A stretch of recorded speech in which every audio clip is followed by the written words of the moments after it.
पण निवडणूक आयोगानं सत्ताधाऱ्यांना तिळगुळ दिलेला आहे.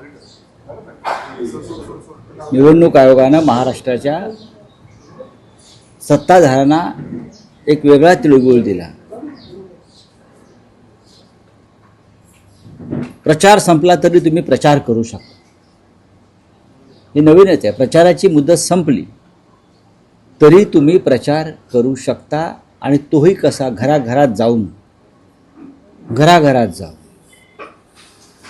एकदा प्रचार संपला की तो प्रचार संपतो.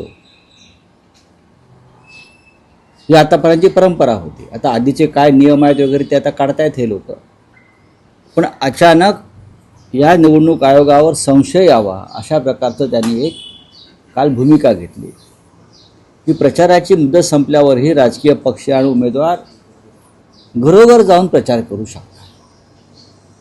सध्या वातावरण असं आहे की घरोघर पैशाचं वाटप सुरू आहे. पैशाची पाकिटं साडीतून, वृत्तपत्रातून कार्यकर्ते घरोघर जाऊन पैशाच्या पाकिटांचं वाटप सुरू आहे. त्यांना मुभा मिळावी घरोघर जाऊन पैसे वाटण्याची, म्हणून हा नियम, आधीचा नियम मोडून हा नवीन तिळगुळ निवडणूक आयोगाने दिला का अशी मतदारांच्या मनात शंका आहे. याचं कारण असं आहे की ठिकठिकाणी पैसे वाटणाऱ्यांना बदललं जात आहे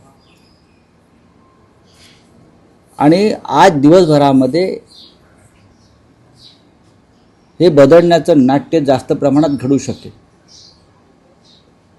कारण जित्याची खोड मेल्याशिवाय जात नाही, हे शिंदे गट आणि भाजपच्या बाबतीत मला म्हणायचं.